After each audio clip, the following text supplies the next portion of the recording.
everyone. It's so great to be here. As Richard said, I am a veterinarian, and when people find out I'm a vet who does stand-up comedy, they always ask me, Sarah, how do you deal with all the misogyny and the hecklers and the dick jokes? And honestly, you guys, it has been pretty rough being a veterinarian. But at least I get to work with animals. People are always asking me, Sarah, like, can I have some free advice? And can I have some free ketamine? But I'm not a professional. I would never give any of you free advice. Just forget it, absolutely. During the pandemic, we were the essential workers that everybody forgot to thank. No, it's too late now.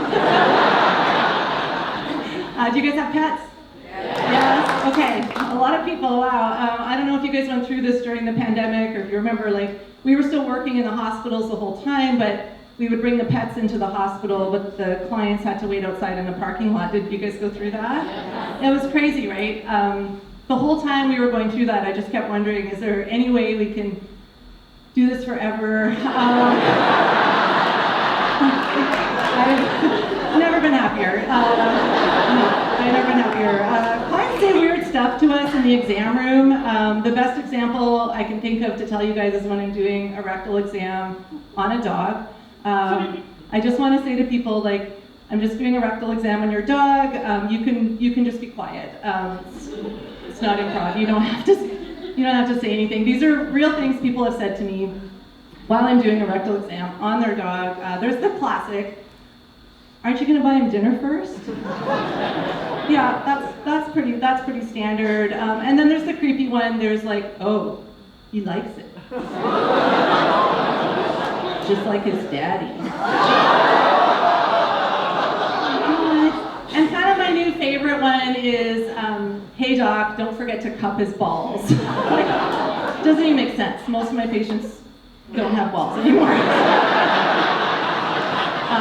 So I have a dog. I think I love dogs, honestly, more than anything in this world. I have a German Shepherd. His name is Earl, and he's actually my anxiety dog. His anxiety, it's terrible. I'm pretty sure I'm his emotional support human. He takes me everywhere. He makes me wear a vest. Do not pet. Yes, and he has a lot of behavior problems. He bites. That's the biggest one that we've been working on. And having a dog with behavior issues, it's a lot like having a really bad boyfriend. When we go out together in public, he's a total asshole. He's picking fights. He's urinating in public. He's humping my leg. And my girlfriends are like, Sarah, like, I don't know why you're still with that guy. And I'm like, oh, I know, he just gets so stressed in public, but if you could see him when we're just home together, he's so sweet. I love him. But I've been thinking about it, and having a bad dog it's way easier than a bad boyfriend. I have so many more options available to me. I can sedate him. I can put a shock collar on him. I can stuff him in a cage. I can chop his balls off. I can pay someone to kill him. Actually, what am I talking about? I'm a veterinarian. I can kill him. I kill him if I need to. If you have a bad boyfriend, the best thing you can hope for is that he just runs away and never finds his way home. That's it. So I took Earl to a dog psychiatrist, and they said, Earl has very severe anxiety. And I was like, oh yeah, that totally makes sense to me because he's 3 years old, so in dog years, he's Gen Z. And I'm just trying to figure out if I should try to fix the problem or just ask everyone to accommodate him. Some educators here. Yes, maybe not too many Gen Zs, I don't know. After Earl bites someone, he's like, ruh-roh, sorry, it's my anxiety. Oh, it's ADHD brain. Yes, are there Gen Zs here? Yeah, okay, all right, we love you, Gen Zs. I just find when I meet a Gen Z, the first thing they do is tell me all of their issues. It's kind of like they're filling out a form at a doctor's office. They're just like, I have anxiety, I have ADHD, I'm neurodivergent, I'm a visual learner, it's my trauma.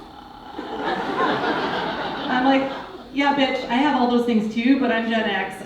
It's like Fight Club up here, okay? What happens in Fight Club stays in Fight Club. Fight Club, the most Gen X reference there ever was. And I honestly, I don't know what to do when a Gen Z tells me all these personal things about themselves, because I don't care. I don't care. I don't care that you can't read cursive, or that you can't read a clock, or that you can't read. I don't care. I know it's bad. It's a bad look as a veterinarian, right, to have an aggressive German Shepherd. Like, I'm aware of that. But you guys, there are moments that are honestly like pretty awesome. I get home late a lot from doing comedy, and I have to take Earl for a walk. And one night I was walking him on the sidewalk, and there was a really big man, and he's walking towards us, and I looked up, and I saw him, and he saw me, and then he saw Earl, and he crossed the road to get away from me. Is this what it's like to have a dick? What? Oh my God, I felt so powerful. I was like, did I just get a promotion I don't deserve? Like, what is happening? Do I have equal pay now? Am I Premier of Ontario? Oh my God. Awesome. Yes, I felt so good. You guys are a pretty fun crowd. Is anyone here on drugs right now? Anyone? I'm on E right now. Anyone on E? Estrogen? Yes, some smattering of applause. Yes, I am. I'm on estrogen. It's for the clinical signs associated with perimenopause. Apparently, perimenopause can go on for 10 years.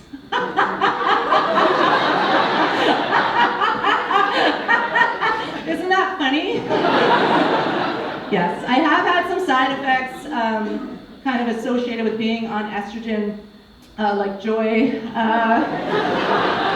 Yeah, perimenopause, it's kind of a vague group of symptoms, right? Like it's there's like night sweats and fatigue and seething with rage.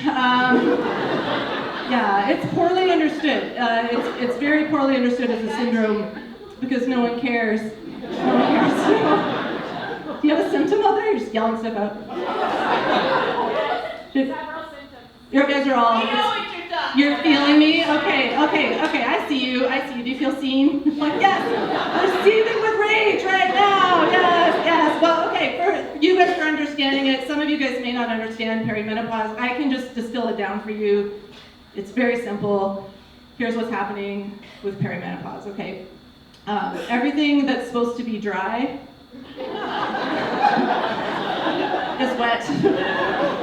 And also, everything that's supposed to be wet, it's dry, sisters, right? Yeah, that's it. That's the whole thing. That's in a nutshell. You're welcome. That's perimenopause. So speaking of things that are supposed to be dry, being wet, I bought a PeriFit during the pandemic. Do you guys know what that is? What about my crew in here? No? Okay. Some of you are lying, but that's okay. The PeriFit is a pelvic floor exerciser that gamifies your Kegels. Yeah, it's a real thing. You can Google it if you want, but just warning you, if you decide to Google it, and actually even just me talking about it with your phone in the same room, you might start seeing ads on your phone for the PeriFit, because one time, and you guys, I mean like one time, I Googled female urinary incontinence. It was after an incident at a barbecue. It doesn't matter, actually, it doesn't matter. I don't have time to get into it, but my phone, it kept showing me these ads incessantly for the PeriFit. Do you guys know how to make a targeted Facebook ad stop? You buy it. You buy the thing. You have to. The PeriFit is like the air fryer of the vagina. So I bought it because, like, rules. So I bought it, and it came in the mail, and it looks like a very big butt plug. Yeah, you put that in your vagina.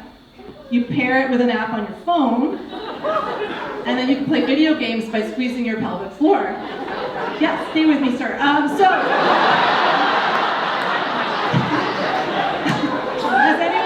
Has anyone here played the game Flappy Bird? Anyone? You know the game? The Gen Z's Flappy Bird. Has anyone played Flappy Bird with their vagina? Just me. Okay. Okay, well, oh no, I'm looking for, oh here, hold on. We're looking for a prop. Okay, I just need to, okay, it's like Flappy Bird for your Flappy Bird. So the game, okay, I just want everyone to be on the same page with Flappy Bird. So here's how Flappy Bird works. Okay, Flappy Bird is flapping along, and then we'll come up against a post, and then you need to squeeze your pelvic floor with enough force that Flappy gets up and over the post, okay? But if your pelvic floor is weak,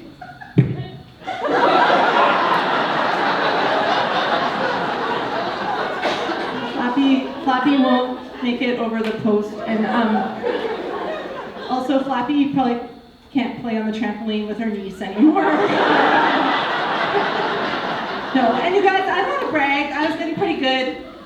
It was a pandemic, you know, and at my peak, my vaginal agility score, which I like to call it my vagility score. Yeah, it was in the 94th percentile. Yeah, thank you very much. Yeah, thank you. I really appreciate that. And like, I got so good at one point, I came home and my vagina was playing Grand Theft Auto. Like, so the online reviews for the PeriFit are excellent. But women are like, hey, this is a good thing, but like there's one thing that's missing. Can anyone think of a feature? Be nice, like, sir. It's like an electronic device, it's in your vagina. It's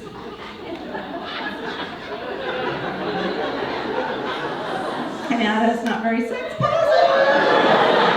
Okay, I'll tell you if you guys are shy. So yeah, a lot of women are like, why isn't this also a vibrator? You know, like they don't understand. And I think the reason is that the two engineers that founded this company, two dudes. They were like, we just didn't think about it. You know, it just didn't occur to us. We need more women in STEM. Yes,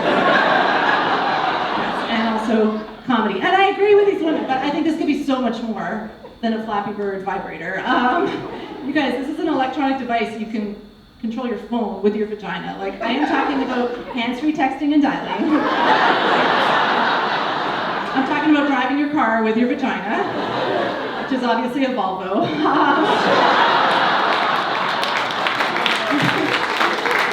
I am talking about an underground Morse code communication system for when it's time for women to send out the bat signal that we're going to topple the patriarchy. Who's coming with me on that?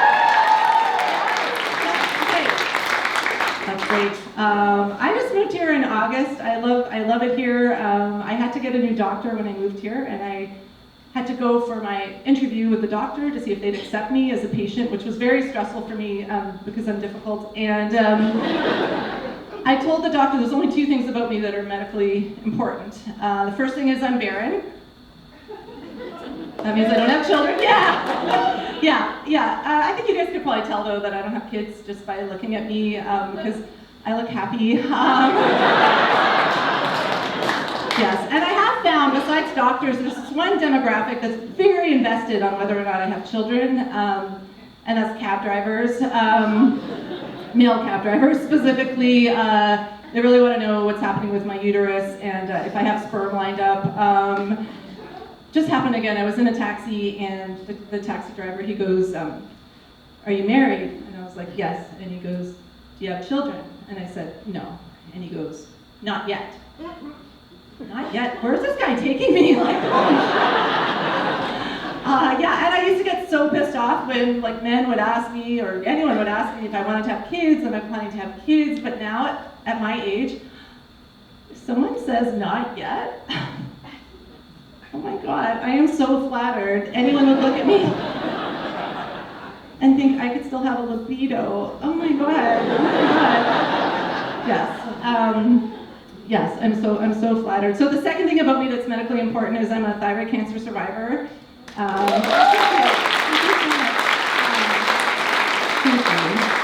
appreciate that, but it's honestly, it's not that big a deal. It's good cancer.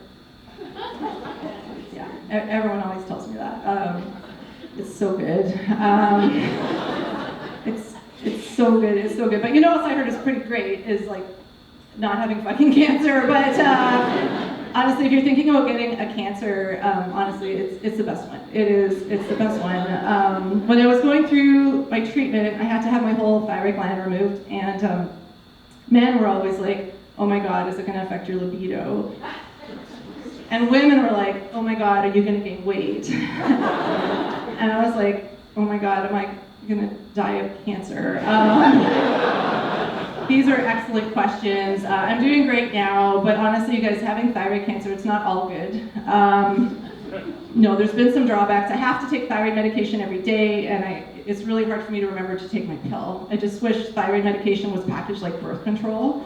Because like birth control, it's the only medication that comes every month, and all the days are marked. So you never forget to take your pill, you dumb slut. It's like a tiny, slutty little advent calendar. It's so good. It's like immaculate contraception. I love it. And birth control even comes with its own travel sleeve. You can put it in your purse. Like you can take it anywhere with you, because there's no telling where you're gonna wake up, you whore. All right, you guys have been amazing. It's been such